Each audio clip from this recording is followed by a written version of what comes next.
Assalamualaikum warahmatullahi wabarakatuh. Alhamdulillahirabbil alamin. Assalatu wassalamu ala asrofil anbiya wal mursalin sayyidina Muhammadin wa ala alihi washabihi ajmain, amma ba'du. Puji syukur kehadiran Allah Subhanahu wa taala, kita masih diberikan kesempatan untuk bertemu lagi di materi PAI Pendidikan Agama Islam dalam keadaan sehat walafiat. Anak-anak, pada materi PAI kali ini kita akan membahas bab 9 prinsip dan praktek ekonomi Islam. Tetapi sebelumnya, silahkan kalian klik hadir terlebih dahulu di Google Classroom sebagai absensi. Baik, tujuan pembelajaran kali ini yang akan dicapai adalah yang pertama, memahami makna prinsip-prinsip dan praktek ekonomi Islam. Kemudian, menyebutkan macam-macam prinsip-prinsip dan praktek ekonomi Islam, menelaah prinsip-prinsip dan praktek ekonomi Islam, mengetahui dalil Al-Quran tentang prinsip-prinsip dan praktek ekonomi Islam, kemudian yang terakhir mempresentasikan praktek-praktek ekonomi Islam. Anak-anak, pertama kita harus memahami dulu makna prinsip dan praktek ekonomi Islam, yaitu yang pertama adalah muamalah. Muamalah menurut bahasa adalah hal-hal yang termasuk urusan kemasyarakatan, pergaulan, perdata, dan lain sebagainya. Sedangkan dalam fikih Islam berarti tukar-menukar barang atau sesuatu yang memberi manfaat dengan cara yang ditempuhnya, seperti jual beli, sewa menyewa, upah mengupah, pinjam meminjam, urusan bercocok tanam, berserikat, dan usaha lainnya. Dalam melakukan transaksi ekonomi, Islam melarang beberapa hal, diantaranya yang pertama, tidak boleh menggunakan cara yang batil atau rusak. Yang kedua, tidak boleh melakukan kegiatan riba. 3. Tidak boleh dengan cara yang dolim atau aniaya.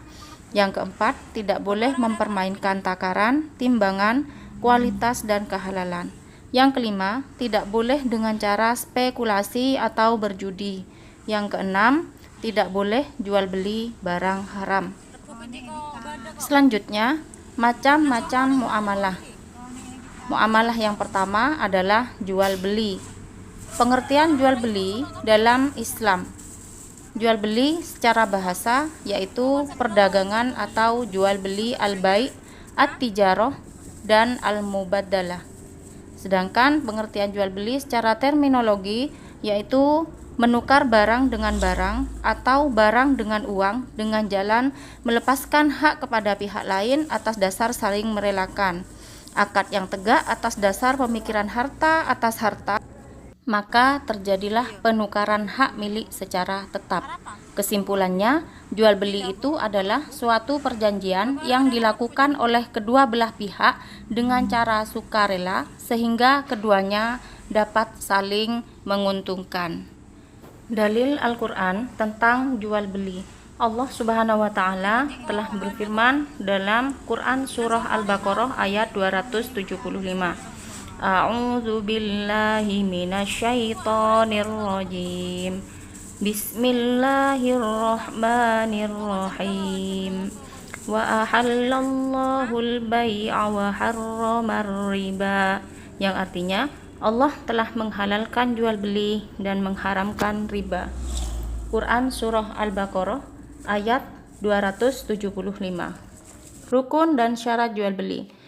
Rukunnya adalah harus ada penjual, pembeli, barang, harga, ijab, dan qabul.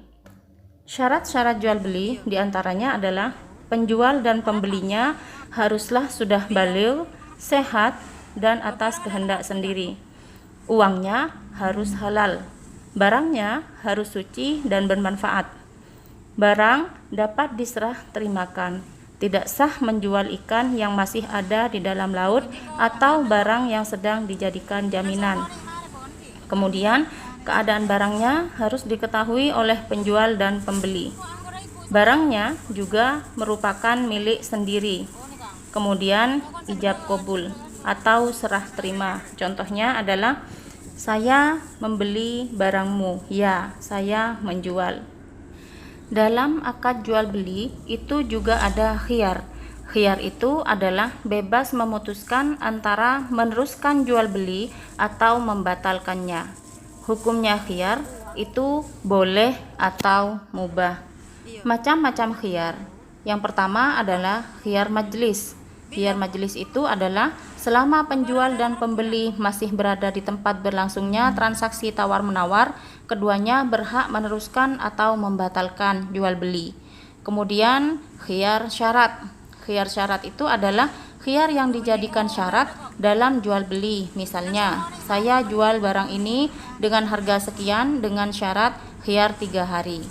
Nah, setelah 3 hari maka perlu diputuskan antara jadi atau batal. Kemudian yang terakhir adalah khiyar aibi. Khiyar aibi adalah pembeli boleh mengembalikan barang yang sudah dibelinya jika terdapat cacat. Nah anak-anak, dari penjelasan barusan silahkan kalian tulis poin-poin pentingnya dan berikan kesimpulan. Jika ada pertanyaan silahkan kalian tanyakan di WA Group. Jangan lupa juga untuk mempelajari buku teks pelajaran PAI. Mungkin itu saja dari saya, kurang lebihnya mohon maaf. Semoga bermanfaat. Wassalamualaikum warahmatullahi wabarakatuh.